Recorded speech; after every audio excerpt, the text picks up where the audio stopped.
गुरुर्ब्रह्मा गुरुर्विष्णुः गुरुर्देवो महेश्वरः गुरुसाक्षात् परब्रह्मः तस्मै श्री गुरवे नमः।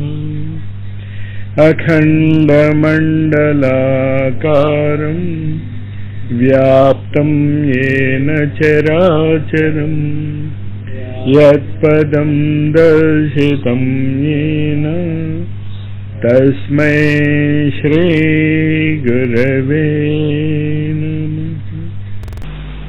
ఎలా భగవంతుడి దగ్గరికి చేరాలి? మనకు అదే విషాదం ఉంది. మనం అందరము మొదటి స్థాయిలో ఉన్నాం, మొదటి దీక్షలో ఉన్నాం గీతాభ్యాసం యొక్క.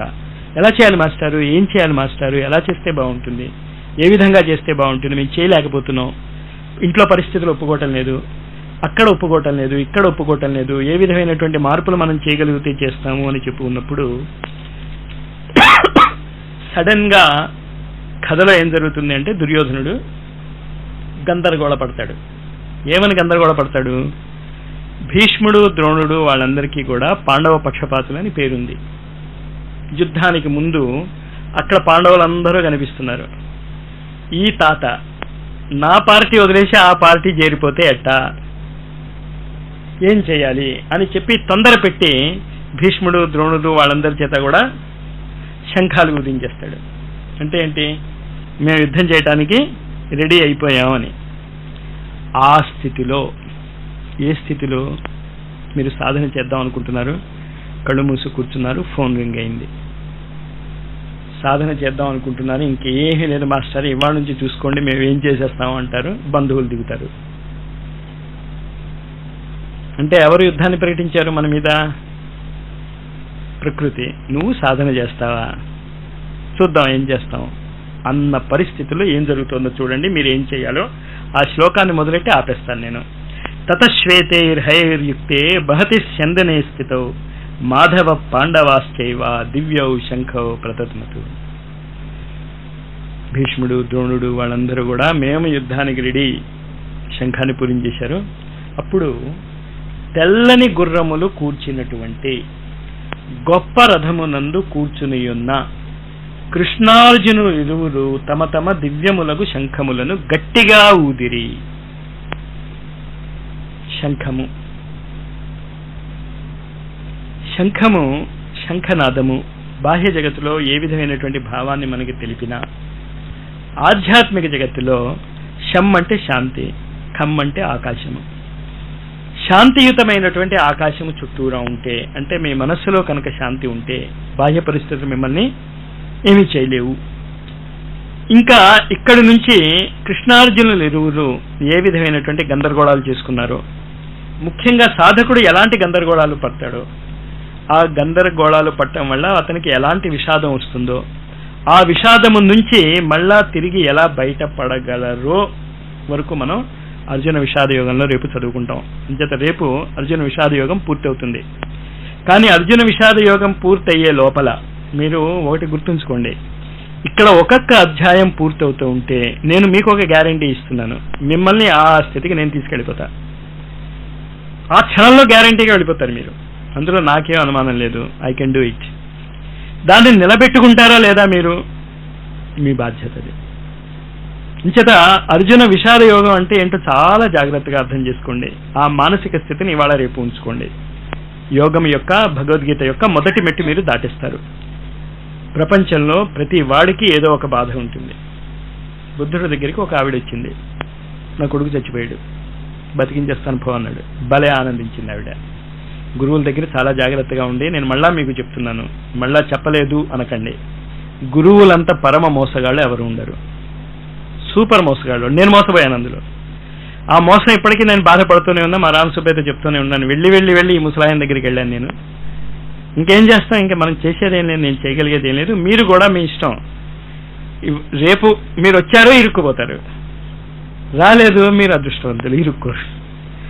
కానీ కండిషన్ ఏంటి అంటే, అర్జున విషాద యోగం అంటే ఏంటి అంటే, బుద్ధుడు దగ్గరికి నా కొడుకు చనిపోయాడు అని ఆమె వస్తుంది, చాలా విషాదంతో, బతికిస్తానంటాడు. కానీ ఒక చిన్న పని చెయ్యమ్మా, ఎవరింట్లోనూ ఎవరు చనిపోయినటువంటి వాళ్ళు ఉంటే కాస్త నువ్వులు అడిగి తీసుకురా, బతికించేస్తానన్నాడు. అదే అంతసేపు అనుకుంది పాపం ఆవిడ. పూర్వకాలపు ఆవిడ కదా, 2500 సంవత్సరాల కిందట మానసిక స్థితి చాలా సింపుల్ కదా, ఇన్నోసెంట్. అందరి ఇళ్ళకి వెళ్ళింది, నువ్వులు కావాలి అని. ఎవరికి ఇవ్వరు, ఇచ్చారు. ఒక కండిషన్ చెప్పాడు మా గురువు బుద్ధుడు, మీ ఇంట్లో ఎవరైనా చనిపోయారా? చనిపోకుండా ఎందుకుంటారు, ఎవరో ఒకటి గ్యారంటీగా ఎప్పుడో అప్పుడు చనిపోయి ఉంటారు. తిరిగి వచ్చింది. అయితే ఇప్పుడు ఏం చేయమంటావు, మనం ఏం చేయక్కర్లేదు, నాకు అర్థమైపోయిందని ఆవిడ వెళ్ళిపోయిందిట. విషాదం అనేది జన్మతో పాటు చాలా సహజంగా వస్తుంది. విషాదం లేనటువంటి జన్మ ఉండదు. చూపించండి ఒక్కళ్ళని. యుద్ధం అంటే ఏమిటి, శాంతి అంటే ఏమిటి అని ఐన్స్టీన్ అడిగారట.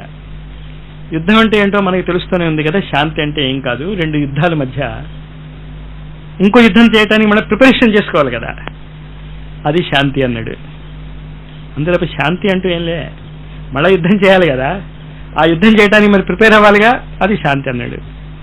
అర్జున విషాద యోగం అంటే ఏంటి అంటే, ప్రపంచంలో మీరు ఎంత గొప్పవాళ్ళు అయినా, ఎంత అద్భుతమైనటువంటి స్థితికి వెళ్ళినా కూడా విషాదం తప్పదు. ఎక్కడో అక్కడ ప్రకృతి మిమ్మల్ని అలా వాత వేస్తుంది. నేను శంబరాసురుణ్ణి రక్షించేస్తాను అన్నాడు. పాప మృత్యు చెప్తూనే ఉంది, నువ్వు రక్షించడానికి చేసే ప్రయత్నాలన్నీ ఏం చేస్తాయి, నిన్ను మృత్యువులోకి తీసుకెళ్తాయి అన్నాడు. శ్రీకృష్ణుడు మృత్యువు గురించి చెప్పినటువంటి ఒక అద్భుతమైనటువంటి, దాన్ని ఏమంటారో నేను చెప్పలేను, ప్రవచనం అందామా, మీ ఇష్టం, దాన్ని ఏదైనా మీరు చెప్పండి. కానీ అద్భుతమైనటువంటి వాడు ఏంటంటే, మృత్యువుని ఒక అప్సరస్సుతో, ఒక అందమైనటువంటి స్త్రీతో పోలుస్తాడు. పోల్చడం కాదు, అది ఫ్యాక్ట్ కూడా.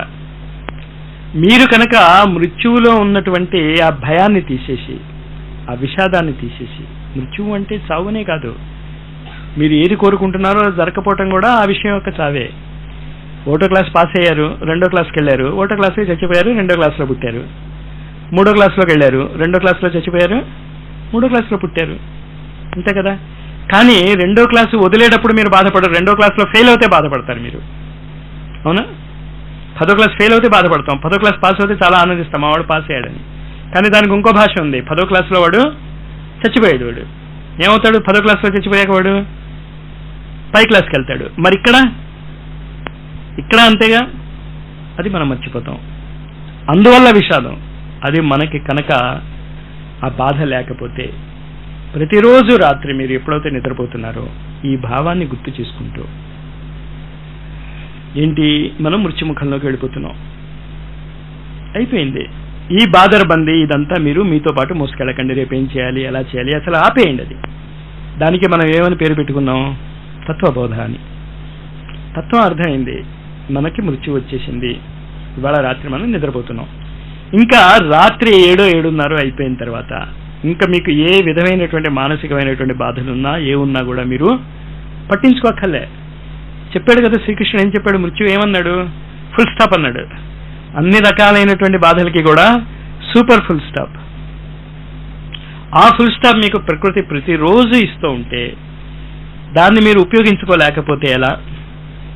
ఆ విషాదాన్ని కనుక మీరు పట్టుకుని వెళ్ళగలిగితే ప్రతిరోజు రాత్రి ఆ మృత్యువు యొక్క రుచిని మనం చవి చూడగలుగుతున్నాం. నిద్ర పట్టలేదనుకోండి, పొద్దున్న మీరు ఎంత విసుక్కుంటారు, నాకు నిద్ర పట్టలేదని. ఆ నిద్ర యొక్క ఆ ఆనందాన్ని కనుక మీరు అర్థం చేసుకోగలిగితే, మృత్యువు ఈ నిద్ర యొక్క అనంతమైనటువంటి స్థితి అనేటటువంటి భావాన్ని మీరు అర్థం చేసుకోగలిగితే, నిద్రపోకపోతే ఎంత కష్టపడతాం అది నాకు తెలుసు, బాధ మీకు అర్థం కాదు. ప్రతి గంటకి నేను లేవాల్సి వస్తుంది కొన్ని కారణాల వల్ల. అంచేత నాకు తృప్తి ఉండదు నిద్ర లేకపోతే. అంచేత ఈ విషాదాన్ని, అర్థమైందా ఏ విషాదాన్ని చెప్తున్నాను, మృత్యువు యొక్క అందాన్ని మేము తెలుసుకోలేకపోతున్నాం.